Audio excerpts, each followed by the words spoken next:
ان کا بہت بہت شکریہ، آپ شارٹ نوٹس پہ آج تشریف لائے۔ ایک ہماری لانگ ڈیو ملاقات تھی جو کسی نہ کسی وجہ سے پینڈنگ ہی ہوتی رہی، لیکن آج ایک اچھی اپرچونٹی تھی، ہم نے کہا اس بہانے آپ سے مل بھی لیں گے، بات بھی ہو جائے گی۔ جیسا کہ آپ کو علم ہے کہ ریسنٹلی ہمارا ایک بڑا ہائی پروفائل کیس ہوا تھا کڈنیپنگ فار رینسم کا، جس کی وجہ سے شہر میں ایک ایسا تاثر پایا جا رہا تھا کہ شاید کڈنیپنگ فار رینسم کے جو گینگز ہیں وہ ایکٹیو ہو گئے ہیں اور خدا نخواستہ وہ مزید وقوعات بھی کریں گے۔ اس سلسلے میں ہماری ٹیم نے خاطر خواہ کامیابی حاصل کی ہے، جس کے بارے میں نے آج آپ کو بریف کرنے کے لیے زحمت دی ہے۔ جیسا کہ آپ کو علم ہے کہ 13/11/2021 کو صفا مل کے مالک یاسر جبار صاحب کو نامعلوم ملزمان نے اسلحہ کے زور پہ جب وہ فیکٹری سے گھر کی طرف جا رہے تھے تو کھڑیاں والا بائی پاس کے پاس اغوا کر لیا تھا، اور جہاں یہ تاجر برادری میں تشویش کا باعث تھا، اس کے ساتھ ساتھ عام پبلک کے لیے بھی تشویش تھا اور ہمارے لیے بھی ایک چیلنج تھا۔ تو اس وقوع کا مقدمہ ان کے بھائی محمد شعیب صاحب کی مدعیت میں تھانہ کھڑیاں والا میں درج ہو گیا تھا، اور پولیسنگ ورک میں جیسا کہ آپ سارے چونکہ کرائم رپورٹرز ہیں، آپ کو پتہ ہے کہ کڈنیپنگ فار رینسم ایک بہت چیلنجنگ کرائم ہوتا ہے۔ تو فوری طور پہ ہم نے ایس ایس پی انویسٹیگیشن فراز صاحب کی سربراہی میں ٹیم تشکیل دی، جس کے باقی ممبران میں Jamshed Chishti D S P Jaran Khalid Mahmood D S P Kharianwala, inspector Rana Asim, Abid sub inspector, Ali Akbar sub inspector, اور جاوید جو ہمارا انچارج سی ڈی یو ہے ٹیکنیکل سپورٹ کے لیے، ان پر مشتمل ہم نے ایک ٹیم بنائی۔ جیسا کہ آپ کے علم میں ہے کہ مغوی جو ہیں وہ 2 دن کے اندر بازیاب ہو گئے تھے، لیکن ان کی بازیابی کے لیے تاوان پے کرنا پڑا۔ کڈنیپنگ فار رینسم میں سب سے پہلا سٹیپ مغوی کی بازیابی ہوتی ہے، بعد میں ملزمان کی اریسٹ ہوتی ہے۔ تو ان کی بازیابی کے بعد جو ہماری ٹیم تھی اس نے شبانہ روز محنت کی، اور ملزمان کی اریسٹ اور ریکوری آف جو پیمنٹ کی گئی تھی اس کے لیے انہوں نے اپنی ایفرٹس کی، اور اس کے لیے ہماری ٹیم نے اگر میں یہ کہوں کہ پاکستان کا جہاں سے بھی ہمیں کلو ملا، پاکستان کا کوئی طول و عرض کا ایسا علاقہ نہیں چھوڑا جہاں پہ ہم نے ان کلوز کے اوپر ریڈ نہ کیے ہوں۔ کراچی تک ہماری ٹیمیں گئیں۔ تو محنت کا صلہ اللہ تعالیٰ دیتا ہے، اور محنت ہماری ٹیم نے جو کی اس کا صلہ اللہ تعالیٰ نے ہماری ٹیم کو دیا، اور اس وقوع میں جو ملوث ٹوٹل ہم نے 8 ملزمان ٹریس کیے، اور اب تک کی اس میں ہمارے 5 ملزمان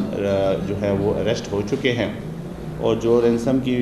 اماؤنٹ تھی اس میں سے اچھی خاصی جو اماؤنٹ ہے وہ ان 5 سے ہم نے میجر جنگ جو ہے وہ ریکور کر لیا ہوا ہے۔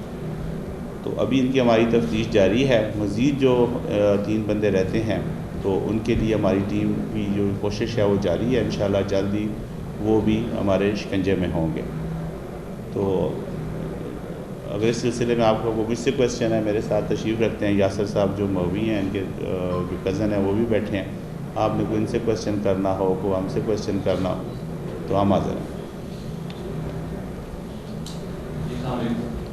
اس میں جو لوگ پکڑے گئے ہیں ان کا کچھ ریکارڈ وغیرہ بھی ہے، وہ ان سے ریلیٹ کرتے تھے، ایریا کہاں سے بلانگ کرتے تھے، کچھ بیسک ڈیٹیل سے رکھتے ہیں؟ یہ سیم کھڑیاں والا کے ایریا سے ہی بلانگ کرتے تھے، اور جو بیسیکلی اس تمام کی ان سائڈ سورس ان کا تھا، جو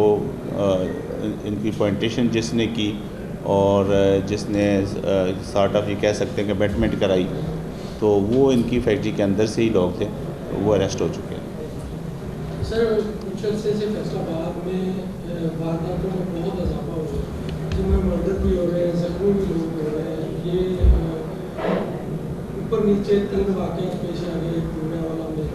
ہوا کہ ایک مرڈر کا ہوا ہو گیا۔ تو کیا معاملہ ہے یہ کہ پولیس جو ہے ان ملزمان کو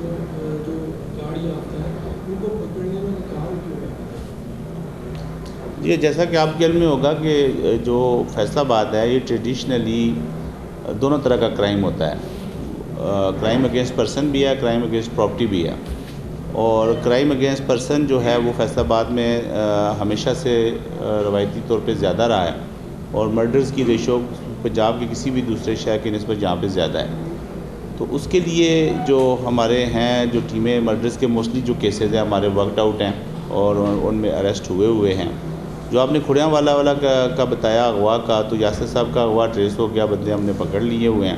دوسرا یہاں سے ہوا تھا جو بندہ اپنی مرضی سے گیا تھا سندھ میں، اس کو ہنی ٹریپ کہتے ہیں، وہ ہنی ٹریپ ہوا تھا، وہ بھی سیف ریکور ہو کے آ گیا ہوا ہے، اور وہ without paying a single penny وہ واپس آیا ہے، اس 1 روپیہ بھی اس میں نہیں تاوان دیا گیا۔ وہ اپنی مرضی سے گئے تھے، ہنی ٹریپ میں گئے تھے، ان کو ہم نے سندھ سے جا کے ان کو بھی ریکور کر کے ہماری جو ٹیم تھی وہ لے آئی ہے۔ تو باقی آپ کرائم کی بات کر رہے ہیں، تو اس کے لیے ہم نے جو اسٹریٹجی بنائی ہے کہ ہم کرائم پاکٹس آئیڈینٹیفائی ہم نے کر لیے ہیں، اور جو ریکارڈ افغان ہیں ان کا ہم ٹارگٹس دیتے ہیں SHOs کو، اور جہاں پہ کرائم پاکٹس ہیں یا آئیڈینٹیفائڈ گینگز ہیں ان کو بھی پکڑا جا رہا ہے۔ کرائم پاکٹس کے اوپر ہماری گشت اور پیٹرولنگ اور اس کے ساتھ ساتھ ناکہ بندی پوائنٹس بھی لگائے جا رہے ہیں۔ اس کیس میں جو ہے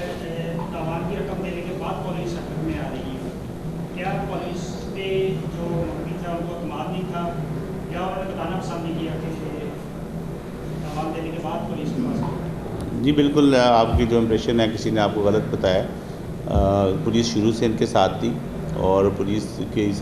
ساری جو تھی لمحہ بلمحہ ان کے ساتھ رابطے میں بھی رہی۔ جیسا میں نے شروع میں کہا کہ کڈنیپنگ فار رینسم کا جو سٹیپس ہیں کسی بھی اس کی تفتیش میں، اس کا اگر آپ گنیں اس کے 10 سٹیپ گنیں تو اس کے پہلے 9 سٹیپس میں سیف ریکوری آف ایبڈکٹی ہے۔ کسی بھی انسان کی زندگی کا نعم البدل پیسہ نہیں ہو سکتا، اور یہ ہماری ٹیکنیک یہ تھی کہ یہ سیف ریکورڈ ہو کے آئیں، اس کے بعد ملزموں کو پکڑا جائے۔ اگر ہم پینک کر کے پہلے اٹیک کرتے ان کے اوپر اور خدا نخواستہ ان کی جان کو کوئی نقصان پہنچتا تو اس کا ازالہ نہیں ممکن ہو سکتا تھا۔ تو ہمارا پہلا ٹارگٹ تھا ان کی سیف ریکوری، اس کے بعد ملزمان کی گرفتاری۔ بالکل سر، یہ اس کیس کی حد تک دیکھا جاتا ہے کہ آپ بڑا اچھے سے ہوا سر۔ کل ایک بڑا افسوسناک واقعہ آپ کے نوٹس میں آیا ہوا، خواتین کی جانب سے ایک اٹیمپٹ کی گئی،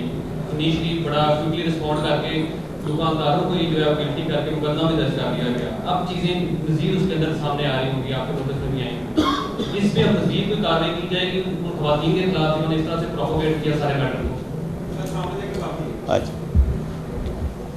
آپ سمجھتے ہیں کہ کسی بھی قانون شکنی کا جو رسپانس ہے وہ اس طرح سے ہو کہ کسی کی بھی ماں بیٹی کو برے بازار میں ننگا کر دیا جائے؟ اگر آپ یہ سمجھتے ہیں تو پھر تو میرا خیال ہے کہ مجھے تو آپ پہ افسوس ہونا چاہیے۔ یہ کہیں بھی نہیں الاؤ کیا جا سکتا کہ یہ تو وہ کلیم کرتے ہیں نا کہ وہ لیڈیز جو تھی چور تھیں۔ اگر وہ چور تھی بھی تو کیا یہ کسی بھی مہذب معاشرے میں اس چیز کو کوئی ایڈمٹ کرے گا کہ آپ ان کو سرے بازار ننگا کریں اور چھڑیوں سے پیٹیں؟ میں تو نہیں کر سکتا، میری پولیس نہیں کر سکتی، اور میں یہ نہ الاؤ کیا ہے، میں خود کیا تھا، میں نے خود ایکشن لیا، اور نہ میں آئندہ بھی الاؤ کروں گا۔ ہم عورتوں کو بازاروں میں ننگا نہیں کرنے دیں گے، بھلے وہ جو بھی ہو۔ اگر وہ چور تھی تو ان کا کام تھا کہ پولیس کو رپورٹ کرتے، ان کو ہمارے حوالے کرتے، نہ کہ آپ، میں آپ کے اگلے پوائنٹ پہ بھی آ رہا ہوں، نہ کہ آپ ان کو کہیں جی کپڑے اتاریں، یا چلے جو آپ کہیں پورٹرے ہو رہا ہے کہ جی انہوں نے خود اتار دی ہے، تو اس کا یہ مطلب ہی نہیں کہ آپ ان کو روڈ پہ کھڑا کر کے چھڑیوں سے پٹائی کریں۔ یہ تو نہیں الاؤ کیا جا سکتا، اور نہ کرنا چاہیے کسی مہذب معاشرے میں۔ یہ میرا نہیں خیال کہ کوئی بھی اس کو برداشت کر سکتا ہے۔